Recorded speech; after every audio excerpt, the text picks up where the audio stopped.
This is Betsy Jensen, and you are listening to Unstoppable Body and Mind, episode 136, My Surprising MRI Results.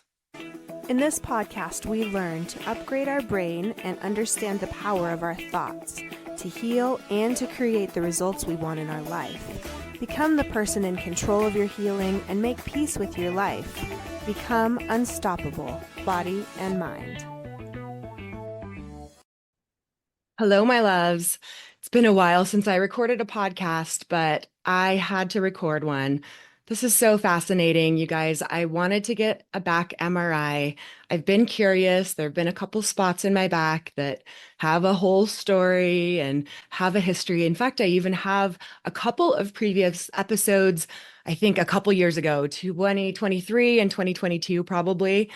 Both times in April, actually, I had some back pain and I recorded episodes about this acute back pain. And the second episode is actually about how skiing helped my back pain feel better. So, as a physical therapist, if people had certain symptoms, numbness and tingling down their arms or legs, you would think, a disc bulge. There's probably a disc bulge or a herniation, and that's what's causing their pain, and that's what's causing these symptoms. And it turns out that as they've done more MRI research on pain-free people, that disc bulges, herniations are actually normal. It's more common to have something wrong on your MRI than to have a perfectly normal MRI, unless you're like a baby or under the age of 20, maybe. And when we're talking most people, we're talking over 50%. Up to 80% of people have abnormalities depending on your age. It goes up the higher up you are in age, right? But there was one study of healthy 21-year-olds that showed that 50% of them had at least one degenerative disc and 25 had a bulging disc. And the healthy meaning they are not feeling back pain. Another study found that 73% of adults without back pain had bulging discs. So I was not too surprised that I had some bulging discs, spoiler alert. And by the way, these types of findings, it's not just with backs. There have been some MRI studies done on pain-free people of other areas of the body, shoulders showing rotator cuff tears where there's no pain, hips showing labral tears where there's no pain, and knees showing meniscus tears and arthritis where there's no pain. Okay, so we have known for a long time that MRI and X Ray results don't actually represent what's going on fully, because just looking at an X Ray or MRI, you couldn't predict how much pain someone is in. One study that blows my mind is they studied healthy young athletes not having pain, and 89% of them had a hip labral tear. So these things could have occurred when we were teenagers. We didn't have pain. Maybe we had some pain, but it healed, right? Injuries heal within 3 to 6 months at the most. Bones heal within about 3 months. And even our cells in our body are regenerating every 7 years or so. So none of this really makes sense when you start to blame pain and numbness and other sensations in the body on these structures. These structures are found in pain-free people too. We just generally don't do MRIs on pain-free people. I found this place close to me that will do MRIs without a doctor's referral. You just pay out of pocket. And actually, for a while, I was a little scared to get the MRI because I'm super curious, but also my brain does tend to create symptoms based on, what people have said. Sometimes people who I've coached, I'll get a similar symptom. I even noticed this as a physical therapist before I started coaching. So sometimes I'd be treating someone with a hip pain. Later that day, I'd have hip pain. So I know my mind is susceptible. It's very strong. And so I was a little worried about what those results would say and how that would affect my pain, even though those structures have been like they are for probably a while. And me knowing those results really shouldn't change the level of pain that's there. But we do often hear that people have more pain after their MRI results if they've gotten negative results or scary sounding results, which most MRI results are. I've even coached people who had pain on one side when they went in for the MRI, The results said that something was wrong on the other side, and then they developed pain on that side after they got those results. There was a study comparing two groups where one group was told a very factual, clinical view of their MRI results, just like I'm going to kind of tell you about what mine sound like. And the other group was told, this is normal. You did have these changes, but we see this all the time. It's normal for your age, that kind of stuff. Not only did that first group have more of a negative view about their back, their spinal condition, they also catastrophized more. They had decreased pain improvement and poorer function. So this can really make sense. You think of someone getting their MRI result, they say you have this really like scary thing and you should avoid these movements. And if your back ever hurts, that's your back telling you to stop and not to do it. It's getting damaged when you do that. They are going to fear movement more.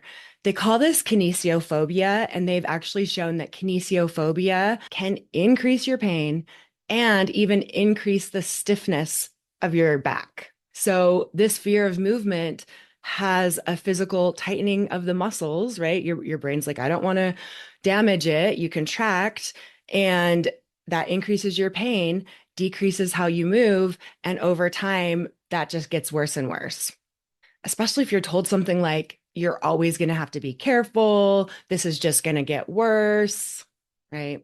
And this is really why they're saying now that MRIs and X rays, diagnostic tests, should mainly be used for screening out major things like tumors, fractures, infections, in some cases, some severe structural changes. But remember, you guys, those are the exceptions. So a lot of people will tend to think, well, I'm probably that 1% or in the 10%. I mean, it's possible, but like 90% of the people think that. So it's probably more likely that you can start to build this evidence for yourself that your pain is neuroplastic, that these findings are incidental, that if you took 100 people, another person may have exactly those same structures in their body that don't cause them pain. It's mind-blowing, I know. It's different. But bear with me, you guys. I am a living, walking, breathing example of this. So let's look at my MRI results. Oh, first I wanted to tell you though, when I was going to the MRI that day, I started getting this like almost like a dizziness. It was kind of like an aura before you get a migraine, just kind of this like weird feeling and vision a little bit blurry. As I was driving, I was like, okay, this makes sense. I'm a little stressed. A little part of my mind was like, maybe I'm having a mini stroke or something and I'm driving. But I just kept breathing and reminding myself, no, this is okay. I want to do this. I don't need symptoms to prevent me from going from this. I'm going to be okay. This is safe. I got the MRI. That was an experience. I can see how people in pain, it would be a really hard thing. I did the mid back and lower back. So it was like 15 minutes of hold still on this platform that we wheel you in on your back in this very confined tunnel. I've actually had an MRI before in PT school, like 20 years ago, and I don't remember it being that bad, but I can see how, people with a little bit of anxiety, claustrophobia, not a pleasant experience. And how does our brain react when there's fear? It can produce more pain, right?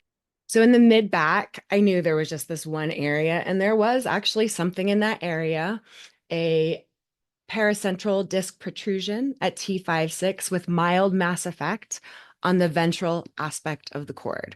So that would mean if I was having some kind of numbness or tingling, they would probably want to relate it to that or do surgery or something there. So I have that. And then in my lower back, L2, 3, 4, and 5, between all of them and S1, there's disc bulges slash the lower ones are disc protrusions, one's 16 millimeters and going 5 millimeters into the thecal sac, one's 18 millimeters, moderate to bilateral, severe neuroforaminal stenosis. Scary sounding stuff. This was kind of the weirdest one to me. I have a central disc protrusion at L5S1 with retrolisthesis, measuring 6 millimeters. So I had to look that up. I've heard of spondylolisthesis. That's where the vertebrae shifts forward. That's actually what Nicole Sachs has, if you know who that is. But I have retrolisthesis, and I looked it up. The 6 millimeters is enough to qualify me for a disability if I also had pain or numbness. Oh, and they also said a straightening of the lumbar spine, which can be seen in the setting of muscle spasms, which is so interesting because I'm pretty sure I don't have muscle spasms in my lower back. At least if I do, I don't feel them.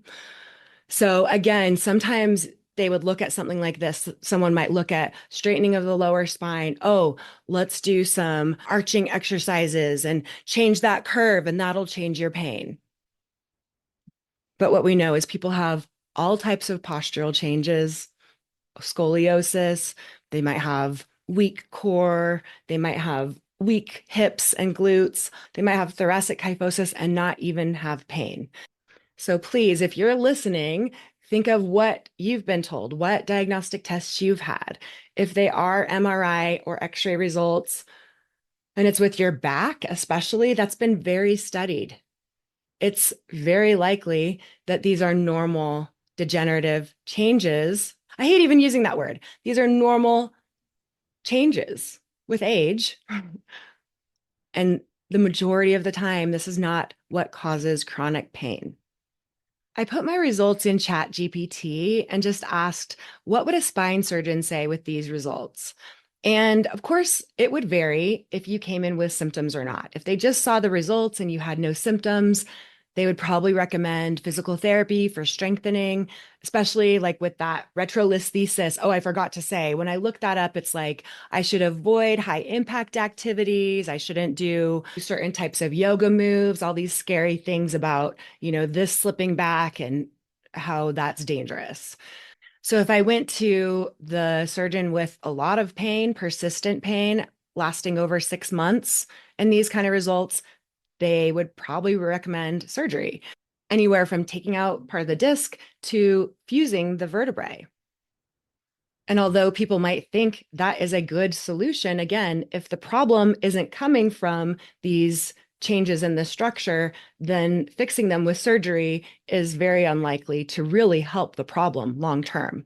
And that's really what we find with back surgeries, especially. They actually have a diagnosis called failed back surgery syndrome. And it's estimated that 10 to 40% of people who have back surgeries fall into that category. The back surgery does not fix their problems. Maybe they have more problems even afterwards because of complications, or as we know, the pain fear cycle, those neural pathways getting strengthened.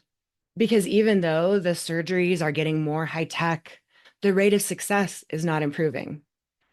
Our medical system is constantly changing. The advice they give can change from decade to decade. I mean, if you look at some of the old advice they gave with women, there was a woman who had to dress up as a man to run the first marathon because they thought that women's bodies were not capable of running a marathon. They're so fragile. And when they first invented trains, they thought that women should not ride on a train because the abrupt movements would like make their uterus fall out. So just because there are some theories about what is causing your back pain or even other symptoms, it doesn't mean that that is necessarily true or that that will hold true over the next 100 years. We're learning so much more about chronic pain and seeing how it is more of a brain and nervous system issue than it is about the actual structures in the body. And I am living, breathing proof of that because I have bulging discs that are pressing on nerves and I do not have chronic pain. Plus, for me, doing this work of standing up for myself, not being a people pleaser, not putting so much pressure on myself, not being so critical of myself, that alone was worth it. And now I don't have to worry about this horrible problem I have in my back and restricting my life and my activities. In fact, I'm just going to go skiing right now after I finish recording this. So have a great week, guys. Bye. Thank you so much for listening. I hope you learned a little bit about your brain today. that helps you in your life like it helped me. Please be sure and subscribe and leave a review. And of course, be sure and share this podcast with someone you know that wants an unstoppable body and mind.